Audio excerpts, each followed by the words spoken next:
Hello, my name is Yemi. And my name is Ijoma. And together we host Africa in My Kitchen, a podcast that is produced by Tunuka Media. This fun podcast explores meals from each country in Africa. We talk about the country, discuss the meal itself, and draw from our experiences to share why we are, or are not, excited about the meal. A new episode airs every 2 weeks.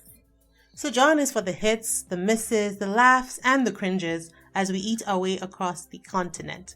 Come back often, share with your friends, and add the podcast to your regular podcast rotation wherever you listen to podcasts. Now, it's time for this week's episode.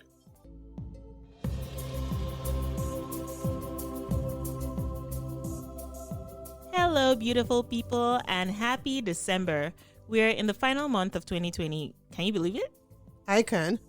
January 2020 was like 500,000 years ago, so I can believe that this is December. How's everyone doing? We hope you're having a good day so far. That we do. And even though it's chilly where we are pretend coming to you from a warmer country. Today, we're in Eritrea and talking about making Tsebhi Birsen, a lentil stew. I'm quite proud of us, actually. This is the third vegetarian dish we have done in a row. Anyway, here's our proverb for the day. If an enemy learns your dance, he or she does it the crooked way. What does that one mean? I actually don't know. So essentially that is the opposite of you know how they say imitation is the best form of flattery? Yes. Right? Yes. And so this is the opposite? Like your enemy is I think it's saying nobody kill can your be hustle? as authentic as you. Like if your enemy learns to do something that Well, I feel like it means that, say for example, someone doesn't like you, then they make a copy of your thing and then just try to give you like a bad reputation or something like that. It will die because it's not your own. Yeah, our enemies never prosper. Amen. Their plan will not come true. Nope, no chill here. Alrighty, let's jump into it and tell you a little bit about Eritrea. Eritrea is the second country we are visiting in the Horn of Africa. The Horn of Africa is the easternmost tip of the continent. If you've seen the map of Africa, the Horn is the section halfway down the map in the far right that ends in a point. Eritrea is bordered by Ethiopia, Sudan, and Djibouti. Eritrea has a long and rich past that goes back to prehistoric times. Parts of today's Eritrea were part of different ancient kingdoms until it became an Italian colony in the 19th century. Then in the 1940s, Britain expelled Italy and Eritrea became British administration or was under British administration for a few years until it was annexed by Ethiopia, which caused the creation of the Federation of Ethiopia and Eritrea. So they were one federation. Many people in Eritrea did not care for this federation, and after a long conflict, Eritrea became independent in 1991. Eritrea has no official language, but there are 9 national languages. Tigrinya, Arabic, and English are the working languages. The capital city is Asmara, and the country has an estimated population of 3.5 million people. So when you talk about Eritrean food, it mainly consists of eating flatbread with a wide variety of sauces. These sauces could be made with meats like beef, goat, lamb. They can be made with seafood or they can be vegetarian. For cooking itself, there are 2 very popular ingredients in Eritrean cuisine that are also in Ethiopian cuisine, and we'll talk about that in a couple of weeks when we go to Ethiopia. These 2 ingredients are the berbere spice and Tegalis tesmi. Hopefully we're saying this correctly. I know the berbere is correct. So tesmi is a spiced clarified butter, which is kind of like ghee because ghee is clarified butter, but this has been seasoned with herbs and spices. Berbere is a bright red powder blend of different spices. So one of them I know is definitely cayenne, and so because of that, there's a little bit of heat. But when you cook berbere over a long period of time, as you tend to do with some of this cuisine, the heat pretty much disappears. So different people seem to have different ways of making berbere. I think if you're in Ethiopia or Eritrea, you get like all the ingredients that you want, but when you're outside, you kind of do what you can with what you have. But some of the main spices that make it up include cumin, fenugreek, some will tell you coriander, paprika, and cinnamon, and turmeric. Depending on which website you go to or which source you're looking at, they'll tell you different things. In Eritrean cuisine, you find sauces like zigni, which is a beef stew made from onions, tomatoes, garlic, and berbere. Sebi doro, a chicken stew, In Ethiopia, it's called dorowat. Tsebhi Birsen, which is a lentil sauce that is made without berebere. And you have himbasha, a slightly sweet bread made from different kinds of spices, but especially cardamom. You can also find shanfo, which is cooked and mashed fava beans that you serve with onions, tomatoes, pepper, cheese, yogurt and lemon juice, berebere, and chili peppers. And you can also find injera, which a lot of people might be more familiar with. It's a spongy, sour, fermented flat bread made from teff flour. Teff flour is actually gluten-free and high in protein, iron, fiber, and has some calcium.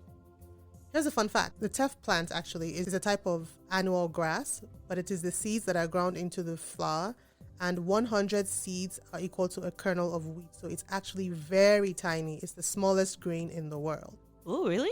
Yeah. That's pretty cool. You make injera by combining your teff flour with water and yeast. You cover the bowl and allow the mix to sit for 4 to 5 days, depending on how strong you want the fermentation flavor to be like. With time, it tastes more sour and more fermented. If I were to compare it to something that may be more well-known to a global audience, I'm thinking maybe sourdough bread. Does that make sense, Yemi? Yeah, it does. It makes sense to me. I think the closest thing I could think of with injera is sourdough bread. Okay. I'm not really a fan of injera, but I know you like it. I do. Honestly, we'll get more to this when we discuss the taste and things like that. But I find injera like quite a few dishes or things across the globe. It's one of those things that it can grow on you. I haven't seen or met anybody that ate it the first time and was like, oh my God, this is the best thing since sliced bread. But but usually it's, you try the first time, you're like, it's not so bad. And the beauty of it is the sauces you eat it with, right, as well. So I've never met anyone that's like, oh, I love it. But at the same time, it can grow on you, kind of like a Taylor Swift song. So I'm going to skip on replying or commenting on anything Taylor Swift related, but we'll move on. Yeah. Okay, so let's talk about Tsebhi Birsen, which is our main dish, and it is a lentil stew that is made with berebere, which we actually had with injera. So what you need to make Tsebhi Birsen is, of course, you need your lentils. The recipe called for red lentils, some sunflower or vegetable oil, onions, berebere, some tomatoes that are peeled and sliced. So you peel off the skin and then you slice it up. Some tomato paste, cumin, cardamom, garlic that has been crushed, and salt and pepper to taste. How this works is you basically fry the onions and the berebere together. Then you add the tomatoes, you simmer, and then you add in your spices, your cardamom, your cumin, your garlic, your tomato paste, and you fry all of that together for some time until the recipe said about maybe 15 minutes, I think, and just simmer for a little bit of time. And then you add in your lentils, some boiling water, you cover the pan, and you simmer the mixture on low for about an hour. And that's pretty much it. So very simple ingredients. It might take about maybe an hour and a half to make, but there's not a lot of activity going on anyway. You just leave it to sit for a long time. So I'm going to ask you this question. What do you think is the time to make versus payoff ratio? So for an hour and a half of hunger time, what do you think, Ijoma? Give me a take. I think it pays off because the fact is you're cooking lentils, and it's the lentils that might take a little bit longer, right? So you just get into the mindset of you're making lentils like you would make maybe beans or something like that. And because you're not doing much, you just, you drink water and wait for your food. You see, this is where the beauty of a pressure cooker or Instant Pot show up, because I'm not that patient. Fair enough. So, Yemi, what did you think of it? So, as you may have taken away from the earlier part of this conversation, I'm a fan of injera bread.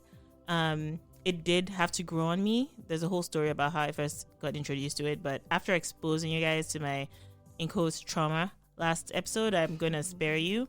But anyway, injera bread, I like it. It has this very sour, tart, feel to it. And then the lentil sauce itself, honestly, just reminded me of stewed beans. I can't even, I'm sorry, guys. I didn't necessarily notice the berebere or the existence of it in the sauce. And, let us know, or let me know, because Ijoma might have a different take. We never really discuss our opinions on the meal before we record, so it's almost like a surprise. But for me, I did not notice anything significantly different than if I had just made like a bean sauce with lentils.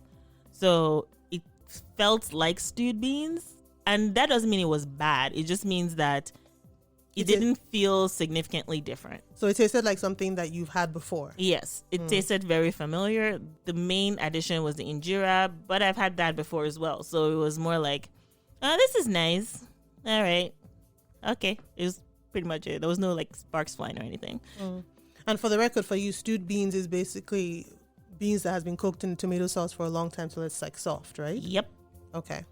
For me, so let me lay some groundwork. Going into this, I didn't tell Yemi, but I was already biased because I've not had a good experience with Eritrean or Ethiopian food. I remember this is university. Now I'm the one with the trauma story.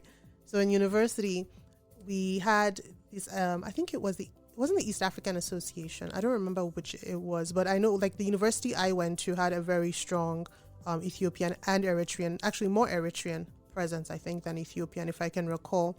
And I remember that they were having an event, I think it was a book drive or something, around lunchtime, and they were selling food.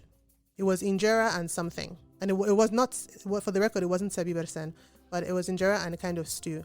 And I was like, oh, well, let me support this. It's almost lunchtime. Let me just pay for this. And I was hungry, guys, like starving. I think I had like $5 for the whole day left. And I was like, okay, should I go and get pizza or should I? Broke students. Oh, that life, man. Yeah. So I was like, should I go and grab pizza or this food smelled amazing. Oh, actually it does. It smelled so good. I was excited. I was like, okay, let me go and try this. And I took the injera and I dipped it in the sauce and I tried it and I tasted nothing. Hey, wow. It's real. It's a real wow. I could not taste. I was upset. Like I don't know how to describe it. It was like there was no taste. You didn't taste anything. Like tasteless not even salt. Tears. Not even salt. Guys, it all ended in tasteless tears. Like I couldn't even your your tears are salty. So maybe if you cried inside it would have been better. You cried inside instead of wiping away the tears. So my $5 down the drain. I was now hungry. I think it was like 1 o'clock. I was hungry and I had a lab. Broke students. Your $5 is gone. So I was angry. So by the time I got to Eritrea, I was like, tasteless tears food. But guys, I liked it a lot. The other reason why I wasn't expecting to like it so much was, I know Yemi, you really like beans. I do. I'm more ambivalent. I like it sometimes. I'm not really into it. So I just thought, well, it'll be fine. It's lentils. But I found it really creamy for some reason. I don't know if it was very interesting. I think the texture of, because by the time you cook it for an hour, the lentils have really softened. There's almost no chewing to be done. I don't know if you noticed that. No, I didn't. Oh, you didn't notice that? No. Oh, okay. I like beans. No, but I thought that this was like mashed, like it was cooked. So it was almost like a thick stew. Oh, I did notice that. Hang on. I'm going to retract. I noticed it. It was a thing I did not like about it. Oh, maybe that's why you didn't. Yeah. Okay. Yeah, because it was the thing I didn't like. Because it looked like stew, but it's supposed to be beans. Oh, so your taste buds are confused again. You've come again with your confused taste buds. Someone needs to draw my taste buds a roadmap because my eye saw beans, but when I took my hand inside and was taking it out, I was like, "Is this bread and stew or what?" Like, I was not understanding. But the taste, as I said before, was very familiar. But I remember that part.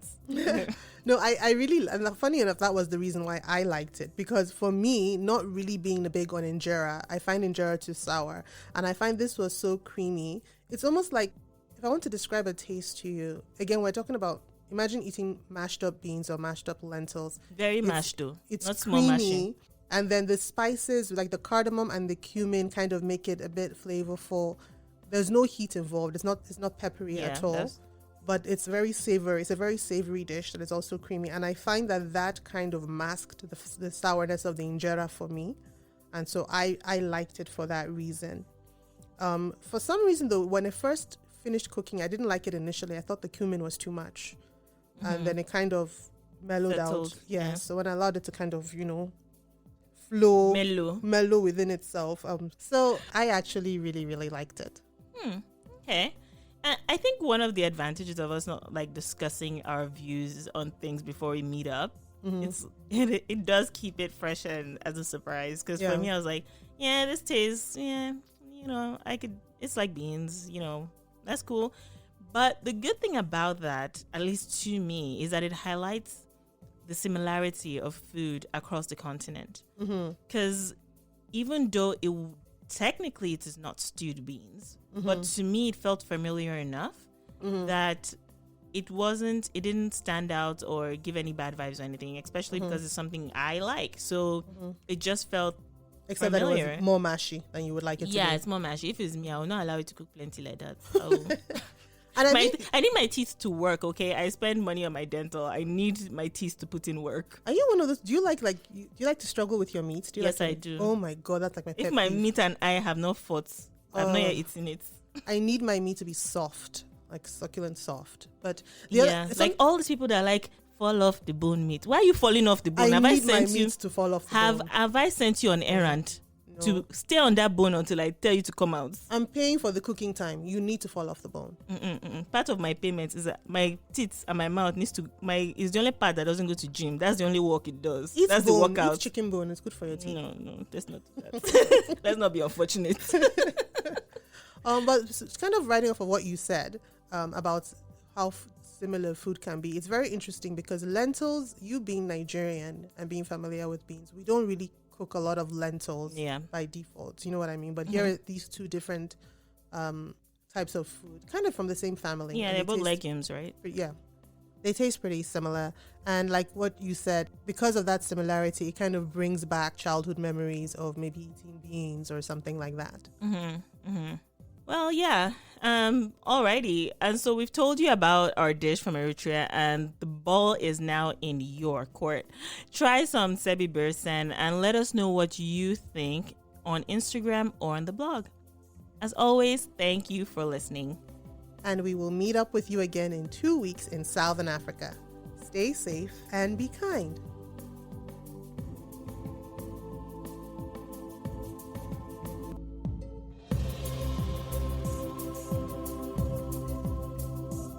Thank you for listening, friends. As a reminder, the podcast is released every 2 weeks. Follow Tunuka Media on social media, including Instagram, YouTube, Facebook, and Twitter, to connect with us and be on the forefront of upcoming shows and program schedules. Links are in the show notes. Africa in My Kitchen is produced by Tunuka Media and co-hosted with 234 Pantry. So while on Instagram, follow my page, 234 Pantry, for more food-related content and fun facts about dishes and ingredients. Tunuka Media also produces another show called Overlooked, which I host, with more shows on the way. Like and subscribe, and if you learned something new, support the show by giving Africa in My Kitchen a high rating wherever you listen. This helps the show grow and gets more people just like you to learn also. So until next time, bye!